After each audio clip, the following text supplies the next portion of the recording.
Assalamualaikum warahmatullahi wabarakatuh. Selamat pagi pemirsa Tawakal yang dirahmati Allah Subhanahu wa taala. Saya Farid Hasan kembali menjumpai Anda. Dan pemirsa di studio saat ini alhamdulillah sudah bersama kami Ustadz Ngatawi Al-Zastro. Assalamualaikum Pak Ustadz. Waalaikumsalam warahmatullahi wabarakatuh Mas Farid. Terima kasih Pak Ustadz sudah Sama-sama, kembali hadir di Tawakal. Alhamdulillah. Dan pemirsa selain Ustadz Zastro juga sudah hadir bersama kami seorang narasumber bernama Mbak Pia. Assalamualaikum Mbak. Waalaikumsalam. Ya Mbak Pia katanya jauh-jauh dari Serangnya ke sini ya. Iya. Nah Mbak Pia dari Serang jauh-jauh ke Jakarta. Mbak Pia katanya mau cerita soal masalah kehidupannya Mbak Pia, betul ya? Iya. Apa yang mau Mbak Pia sampaikan ke kita? Saya ingin ceritakan anak saya. Ingin ceritakan anak Mbak Pia. Oke, berapa tahun anaknya? Setahun 3 bulan. Setahun 3 bulan. Kenapa dengan anaknya? Diambil paksa oleh keluarga suami saya. Diambil paksa oleh keluarga suami. Boleh cerita awalnya apa yang memicu keluarga suami mengambil anak itu? Awalnya perebutan hak asuh. Saya lagi kerja dipanggil sama ibu, disuruh pulang dulu, taunya anak udah nggak ada. Oke, boleh tahu nggak kenapa pisah sama suaminya? Kenapa pisah? Ada masalah apa di keluarga? Awal cerita sih keluarga suami saya nggak ada yang setuju. Nggak setuju, tapi tetap menikah. Iya, itu menikah karena sayanya hamil duluan. Karena hamil duluan, ya Allah. Maksudnya niat hamil duluan memang diniatkan biar tetap menikah begitu? Saya nggak niat, cuman si cowoknya itu pingin banget gitu milikin saya seutuhnya. Saya nggak mau gitu.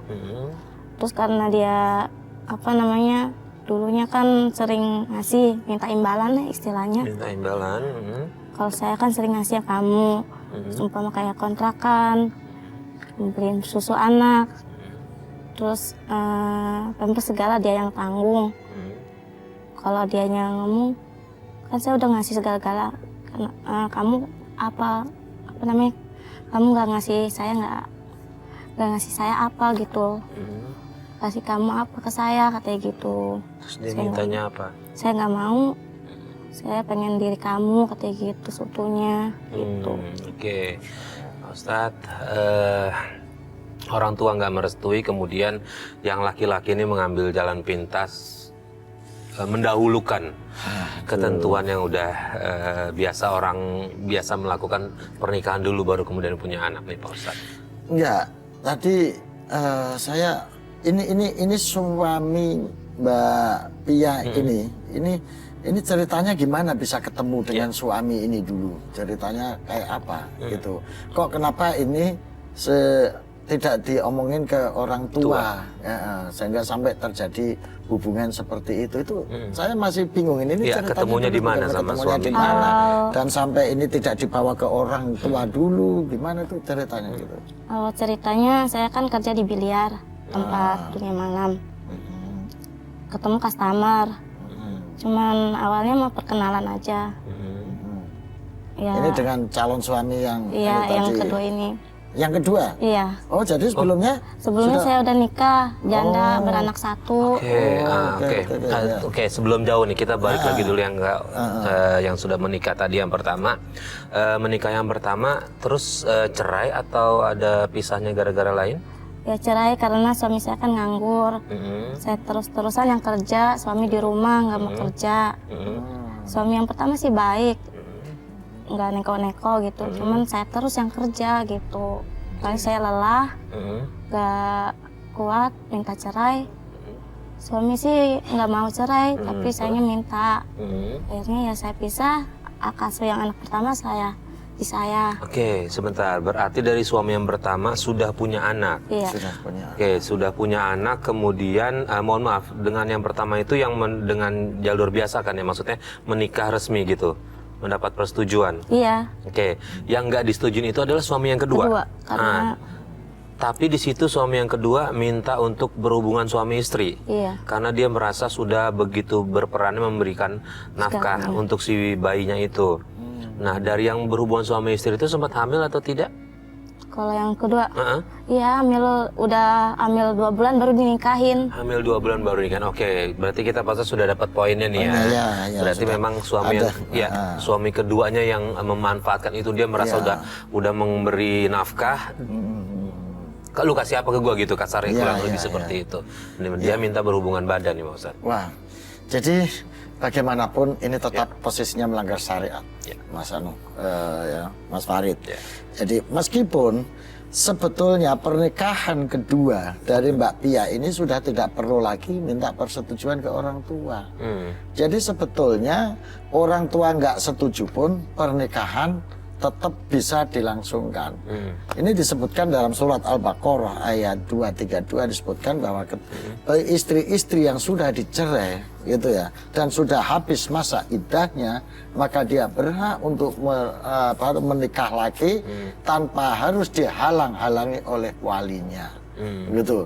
Artinya orang tua atau siapapun yang berhak menjadi wali dari perempuan yang sudah diceraikan itu dan sudah habis masa iddahnya, maka perempuan itu boleh menikah dan ini nggak boleh menghalang-halangi. Istilahnya tanpa wali pun sebetulnya dia berhak untuk melakukan pernikahan. Makanya ini Mbak Pia, kenapa itu harus dilakukan? Karena mungkin karena kurang tahuan atau gimana ya.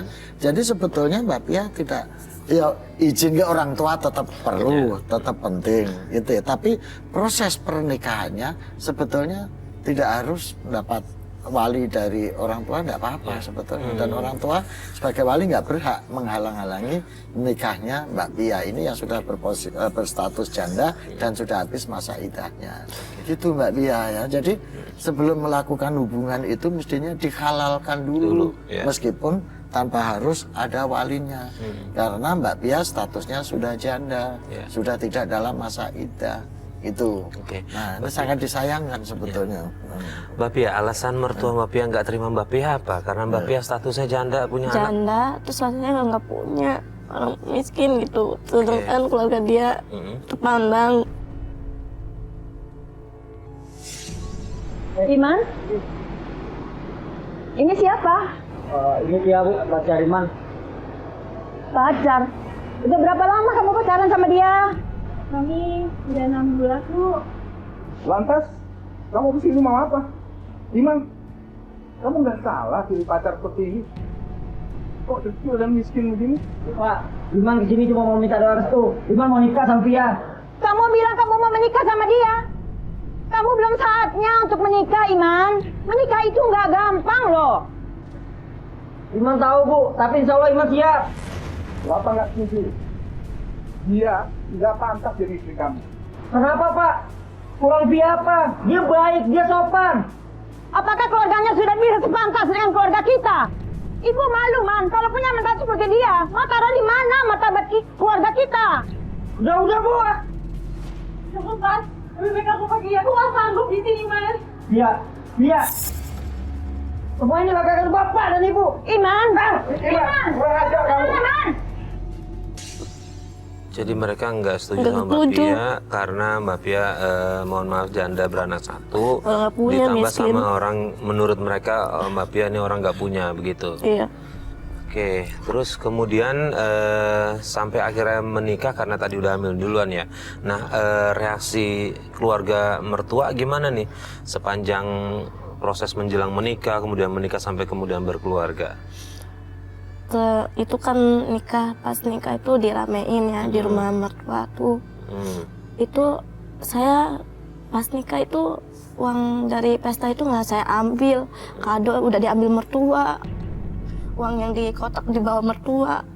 Saya nggak sepeser pun, kayak dimanfaatin hidup saya sama mereka.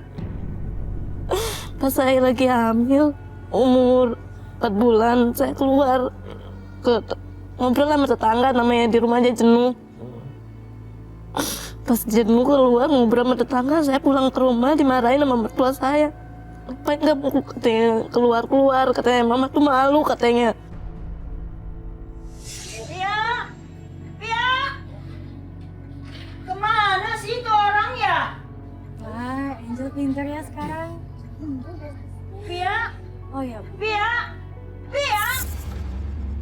dicariin dari tadi. Kemana aja kamu? Ternyata kamu ada di sini. Dipanggil Budak kamu ya? Maaf Bu, nggak kedengeran. Ada apa Bu? Ada apa?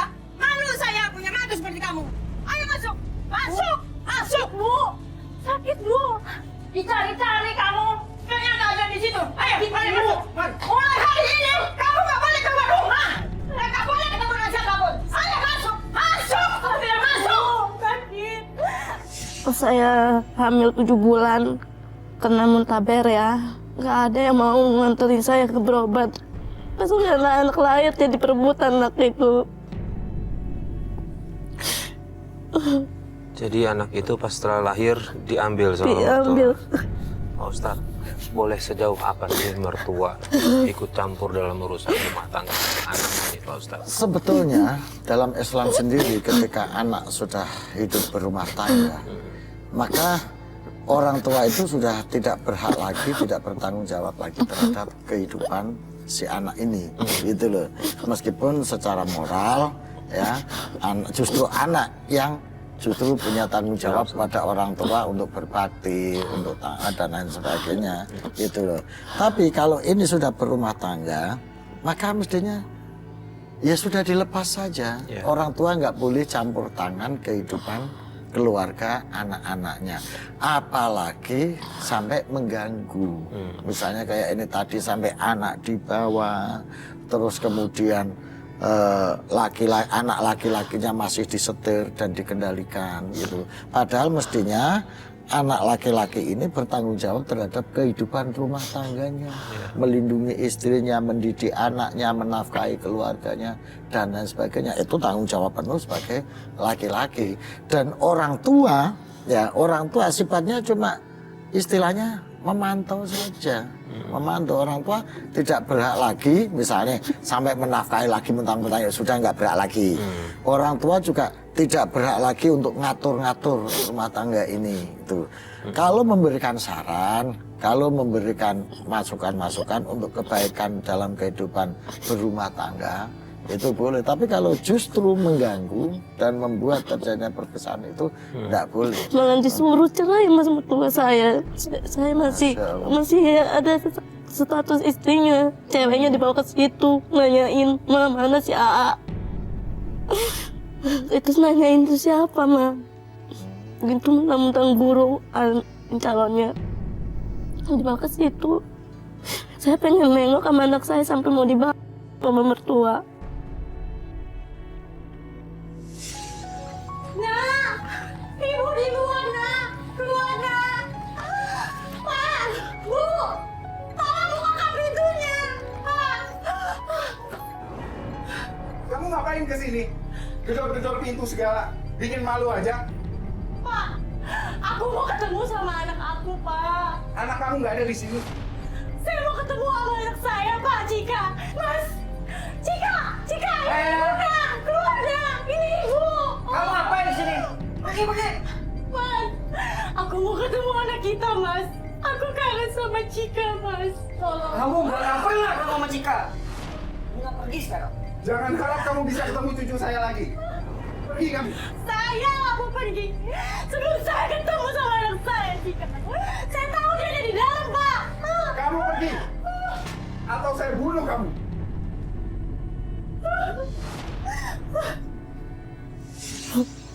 Oke, mohon maaf, berarti dipisahkan memang udah nggak boleh satu atap lagi tinggalnya. Jadi begitu datang ke rumah itu diusir. Diusir, katanya kamu pergi aja, udah anak saya urusin, katanya. Itu setelah melahirkan. Udah anaknya umur 4 bulan. 4 bulan. Bulan, Masya Allah. Nah, Mbak Pia udah pernah ngajak ngomong suami belum sih soal ini, keadaan ini? Saya udah curhat segala, kayak nggak kedengar belain orang tuanya malah. Dia malah belain orang tuanya. Malah sengaja nggak kerja. Biar? Biar sayanya kerja, terus banting tulang. Saya pernah ke Bogor ya. Kerja di garmen, sampai jual perabotan saya habis-habisan buat nafkahin anak saya. Kan saya sebulan telah ngelahirin, pulang ke orang tua saya. Karena saya nggak dinafkahin, kayak nggak dihargain. Habis lahiran juga suruh nyuci baju, 3 bak. Terus makanan kalau yang buluk-bulukan dikasih saya sama mertua. Kalau yang baru dimasukin ke kamar. Kalau masak kayak contohnya masak bebek tuh ya, kayak kemarin ya. kenceng. Saya yang masak, yang ngolahin saya. Pas saya mau makan udah nggak ada makanannya, dimasukin ke kamar semua. Kayak bolu, udah bolu kan disuruh makan. Akhirnya anaknya yang makan batuk, anak yang kena anak. Ya Allah. Ustadz, dia sudah bercerita ke suaminya, oke lah mungkin suaminya berbakti sama orang tuanya, tapi sepatutnya seperti apa sih seorang suami dalam rumah tangga dengan istri ketika istri bercerita nih tentang sesuatu hal tentang keluarganya? Suami itu, Mas Farid, tanggung jawabnya tidak hanya menafkahi, tapi juga melindungi, menciptakan ketentraman, menciptakan kebahagiaan bagi istri dan anak-anaknya dan keluarganya. Tapi kalau sampai istri sudah curhat, bahasa kasarnya minta perlindungan kepada suami, dan suami tidak care, suami tidak mempedulikan, ini artinya dia sudah menyalahi tanggung jawab yang mestinya dia lakukan. Dan ini secara sosiologis saya menganalisis, Mas Farid. Ini kan kalau boleh kita katakan, ini si orang tua ini masih menganggap ada social gap, kesenjangan sosial antara orang tuanya ini, si laki-laki, dengan si menantu Mbak Pia ini. Ya bahasa kasarnya ini nggak level lah, gitu. Karena nggak level tapi dipaksa keadaan karena sudah hamil duluan. Dia dipaksa menerima itu, akhirnya ya gitu, nggak ada keikhlasan, nggak ada, sehingga rumah tangga di sini, perkawinan di sini sudah menyalahi dari tujuan, fungsi dan kodratnya, yang mestinya litas kunu ilaiha inna khalaqnakum min dzakarin wa unsa, terus wa min ayatihi an khalaqalakum min anfusikum azwajan litas kunu ilaiha wa ja'ala bainakum mawaddatan wa rahmah. Itu tujuan pernikahan, untuk litas kunu ilaiha wa ja'ala bainakum mawaddatan wa rahmah. Jadi di sini tujuan perkawinan sudah enggak itu lagi kalau saya lihat. Tujuan perkawinan itu sendiri hanya menyelamatkan status sosial, menyelamatkan muka orang tua, sehingga nggak ada niatan untuk menganggap Mbak Pia ini sebagai menantu. Ini aja udah salah. Dari awalnya ketika ini terjadi hubungan pranikah, itu sudah salah. Salah kedua adalah saat pernikahan itu terjadi tidak didasari kepada keikhlasan kedua belah pihak untuk membangun misakon golidon. Jadi pernikahan itu kan kontrak atau perjanjian yang sangat suci, yang sangat erat gitu ya. Ini tidak terjadi karena tujuannya hanya itu. Ini dua kesalahan yang pertama. Nah, dua kesalahan yang kedua. Kedua kesalahan ini berimbas pada relasi sosial antara Mbak Pia dengan mertua dan suaminya, gitu. Ini menjadi pelajaran bagi kita semua para pemirsa, bahwasanya tindakan perilaku yang hanya mengandalkan nafsu, tanpa ada keikhlasan, tanpa ada kesadaran spiritual atau kesadaran religius, itu bisa berakibat seperti ini. Jadi peristiwa yang dialami Mbak Pia ini menjadi iktibar bagi kita semua, menjadi cermin bagi kita semua, untuk bahwa setiap perilaku, setiap tindakan apapun itu harus kita pikirkan, harus kita kalau perlu kita istikharah, Mbak. Jadi tidak hanya sekedar ini yang bicara ini nafsu saya, atau memang betul-betul kira-kira yang diinginkan Allah ya. Kira-kira ininya akan membawa kebaikan, apa justru ini menjadi kejelekan bagi kita? Karena masa depan itu misteri, Mas Farid. Maka dalam Islam dianjurkan untuk mohon petunjuk kepada Allah, mohon bimbingan Allah melalui surat istikharah, melalui doa, dan tanya kepada para ahlinya. Itu. Nah, itu ya Mbak Pia ya. Ini pelajaran yang sangat berharga bagi Mbak Pia maupun kita semua. Mbak Pia, saya juga dengar katanya nggak cuma disakitin seperti itu, bahkan juga katanya suami Mbak Pia selingkuh ya? Iya. Taunya dari mana kalau suami Mbak Pia selingkuh? Pas anak umur 2 minggu kan saya suruh ngontrak. Udah ngontrak aja yuk. Akhirnya iya saya ngontrak di Serang, di Penancangan tuh. Ngontrak, malamnya dia ada di rumah, pas pagi disusulin sama temennya, sama orang Bayangkaranya lagi. Udah gitu dari pagi aktif telepon-teleponan. Pas anak itu sakit, panas sama berak-berak gitu. Udah gitu saya telepon jam 10 jam 10 nggak diangkat, jam 10 malam sampai jam 12. Akhirnya saya jam 1 malam saya nelpon ke sahabatnya. Saya nelpon, "Bang, tolong panggilin suami saya, si anak ini sakit." Namanya baru lahir kan kaget ya kali perubahan ini cuaca. Udah gitu nggak bisa diganggu, maaf katanya, soalnya ada keperluan penting itu, tapi tempatnya kayak di tempat di diskotik, suara musik gede segala cekak-cekak, ada perempuannya gitu. Ya udah saya akhirnya nggak bisa tidur sampai jam 1 malam, nunggu pulang, nunggu pagi jam 7 pulang ke orang tua saya. Udah pas pulang nggak ada kabar, nggak bisa ingat. Pas datang jam 1 siang ke rumah orang tua saya nggak bukain pintu. Selang seminggu mertua saya datang, suruh pulang ke rumah mertua saya. Udah pulang, saya nurut apa kata orang tua saya, apa kata orang tua saya sama mertua. Ya udah, masih baik, kasihan gitu ya, kalau pengen cerai juga harus mikir dulu. Dipertahanin, udah pulang, selang anak umur 3 bulan ke situ lagi ngontrak di tempat yang lain, di penancangan tempat lain BDRT. Saya ngetes 3 hari ngontrak di situ. Saya pulang ke ibu saya, itu di kamar kan pertamanya bersihin, nama saya mau pulang ke rumah saya dulu tuh, dibersihin, beres-beres rumah. Pas saya ke situ lagi kontrakan, itu di rumah ada kondom segala macem. Kata saya, "Ya Allah, kapan makanya, saya aja nggak pernah berbuat sama kamu kayak gini," gitu. Emang dari dulu dia orangnya nakal, cuman kira saya tuh omongan orang tuh kiranya bohong, kira saya namanya teman-teman mau bercanda gitu ya. Emang sih itu banyak perempuannya, katanya kamu ngapain mau, katanya gitu. Mbak Pia ini, Masya Allah, Mbak Pia sudah bahasanya jatuh, tertimpa gangga, ya, dengan kondisi-kondisi yang semakin memprihatinkan, kondisi-kondisi yang semakin sulit ya Mbak Pia.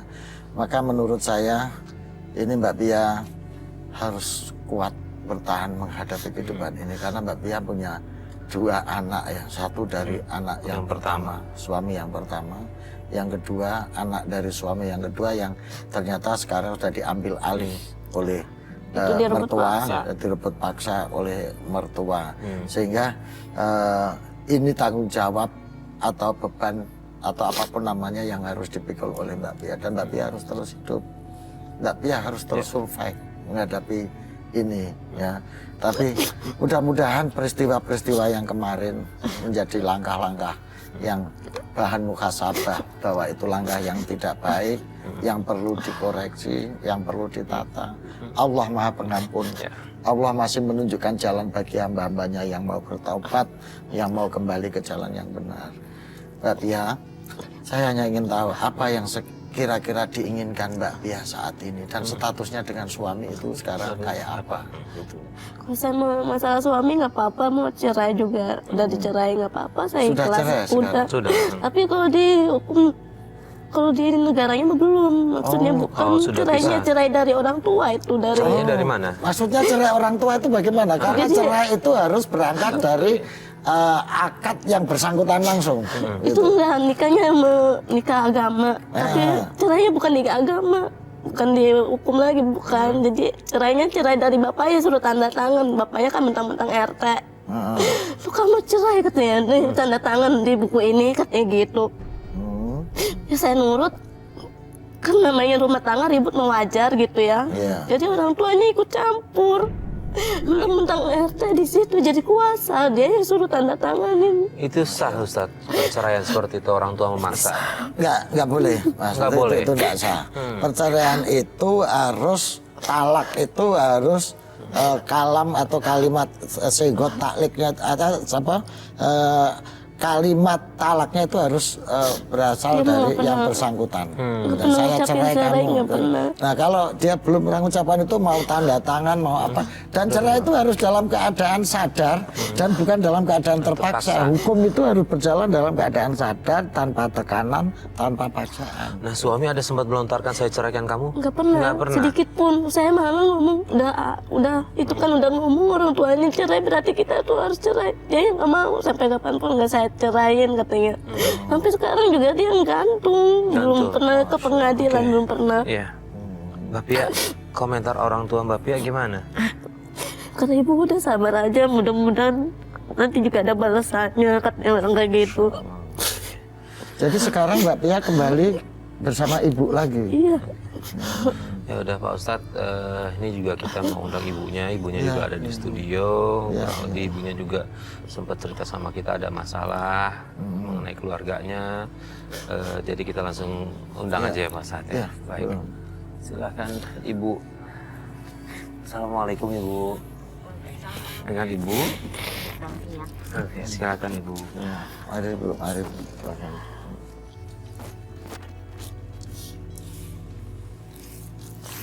Silakan Ibu.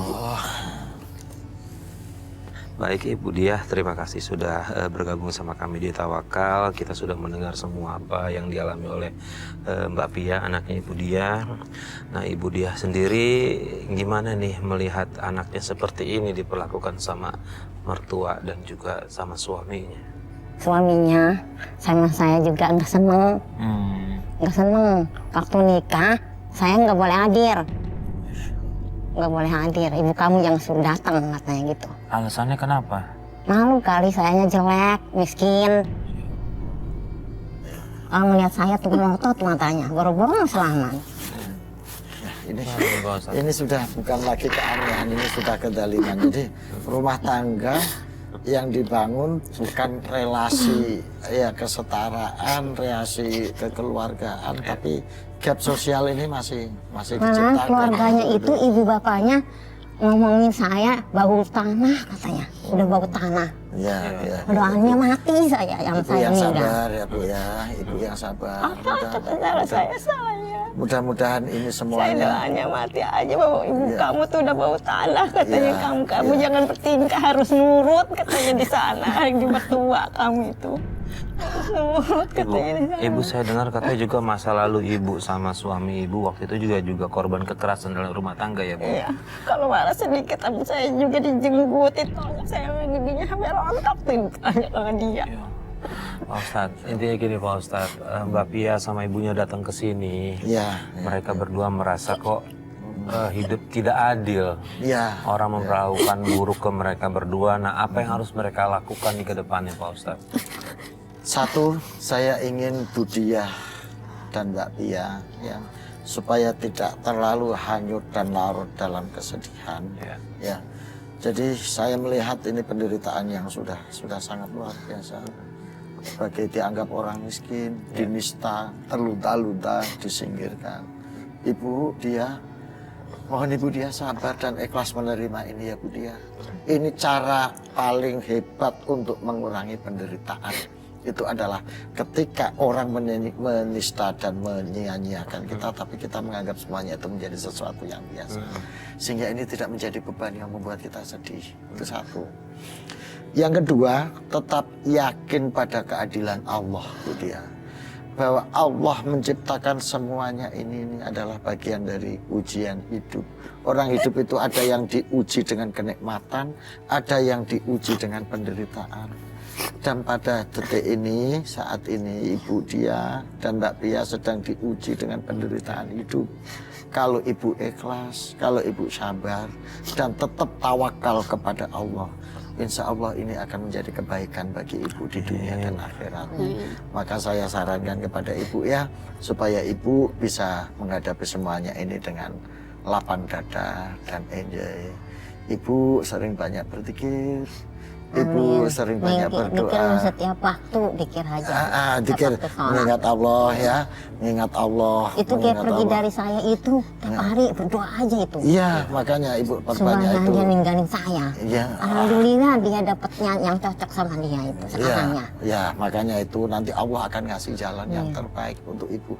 Allah tidak akan pernah membiarkan hambanya sendirian. Allah tidak akan pernah membiarkan makhluknya untuk terlunta-lunta. Karena setiap ujian Allah itu ada tujuannya. Ibu tawakal ya. Tawakal itu pasrahkan semuanya kepada Allah. Sebab kalau ibu nggak tawakal nanti di dunianya sudah menderita, di akhiratnya nggak dapat apa-apa. Tapi kalau ibu tawakal, ikhlas, pasrah, meskipun di dunia menderita, insya Allah ibu akan mendapat balasan nanti di akhirat karena kesabaran dan ketawakalan ibu. Itu satu.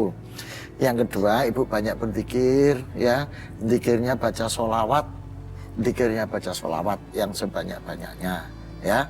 Kalau ibu bisa ngaji, nanti sambil ngaji Quran diperbanyak. Nanti ini menjadi penenang dan penyejuk jiwa, ya Bu ya.